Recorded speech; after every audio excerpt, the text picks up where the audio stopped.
ఉన్న చోట ఓటింగ్ ఎక్కువ జరుగుతుందంట మామూలు చోట్ల కంటే, వాళ్ళు చెప్తున్న పరిశోధన.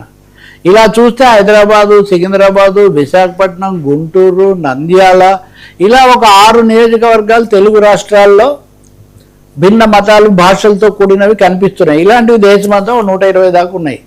వీటిని మేము 2 గానో 3 గానో విడగొడతాము. ఇక్కడ ఒక చాలా ముఖ్యమైన పరిస్థితి వస్తుంది. ఇప్పుడు మొత్తం జనాభా లెక్కలు తీసుకొని ఒక సూత్రం ప్రకారం సార్వత్రిక విభజన చేస్తే అదొక తీరు.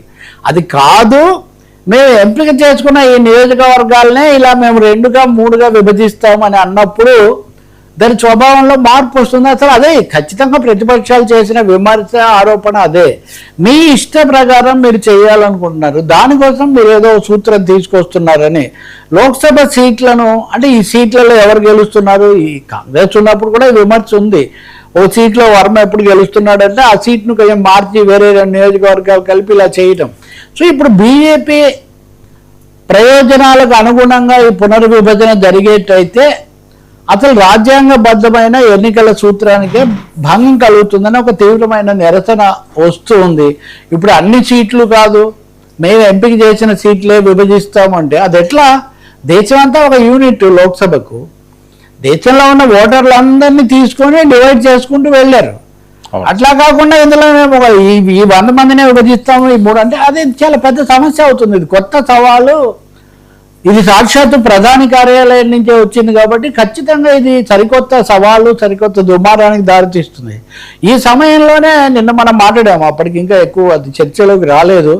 78 లక్షల మంది ఓట్లు తెలంగాణలో సర్ కింద మ్యాప్ అయి ఉన్నాయి. 78 లక్షల ఓట్లు. ఈ 78 లక్షల ఓట్లు చాలా ఎక్కడి దాదాపు 80 లక్షలు కదా. ఇప్పుడు తమిళనాడులో 90 లక్షలు, ఇక్కడ కూడా 80 లక్షల ఓట్లు. రేపు ఇవి గల్లంత అయితే ఎట్లా? కాబట్టి దీనికి లేనిపోని షరతులు పెట్టి ఈ ఓట్లు తీసేసేందుకు ప్రయత్నం చేస్తున్నారు. ఇప్పుడు జహీరాబాదు, కుత్బల్లాపూర్ లాంటి చోట ఈ ఓట్లు ప్రమాదం ఎక్కువ కనిపిస్తుంది.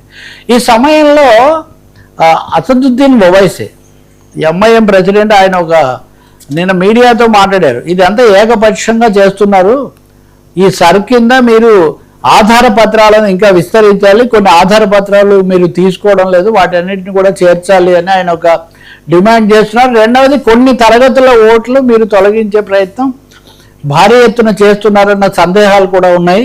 ఈ సందేహాలన్నీ నివృత్తి చేసి చాలా ప్రజాస్వామికంగా చేయాలని అంతకుముందే ముఖ్యమంత్రి, పిసిసి అధ్యక్షుడు వీళ్ళందరూ ఆందోళన చేస్తున్నారు. ఈ నేపథ్యంలో చూస్తుంటే హైదరాబాద్ ముఖ్యంగా తెలంగాణ వాళ్ళ టార్గెట్గా కూడా ఉంది. ఇక్కడ లోక్సభ సీట్ల పొందిక, శాసనసభ నాటికి కూడా ఈ ఓట్లు సీట్లు ఎలా మారుతాయి, పాత బస్తీలో సీట్ల స్వరూపము, ఓటర్ల సంఖ్య తగ్గుతుందా, ఇలాంటి తీవ్రమైన సందేహాలు వస్తున్నాయి. ఓవైసీ రంగంలోకి రావడం కూడా దాన్నే సూచిస్తుంది. ఖచ్చితంగా ఓవైసీ వచ్చినప్పుడు మరి ఇటువైపు నుంచి రాజేసింగో మరి ఇంకేదో ఒకటి వస్తుంది. కాబట్టి ఈ సమస్య ఎక్కడికి దారితీస్తుంది అన్నది తెలుగు రాష్ట్రాలకు చాలా ఆందోళనకరంగా తయారవుతుంది. వైసీపీకి కూడా సజ్జల రామకృష్ణారెడ్డి 1-2 సార్లు వాళ్ళు శిక్షణ తరగతులు అవి కూడా పెడుతున్నారు. అన్ని పార్టీలు తమ తరఫున ఏజెంట్లను అప్పగిస్తున్నారు ఇది ఎన్నికల సంఘానికి. నిన్ననే కాంగ్రెస్ తరఫున ఆయన కొలనుకొండ శివాజీ ఒకటి పెట్టుకున్నారు. నన్ను మా నాయకురాలు షర్మిల నన్ను నియమించారు, వాళ్ళు ఆయన్ను నియమించారు, ఇంకొకరు అని చెప్పి వీళ్ళందరూ ఈ ప్రక్రియను పర్యవేక్షించడానికి ఆ పార్టీల తరఫున ప్రతినిధులుగా ఉంటారు.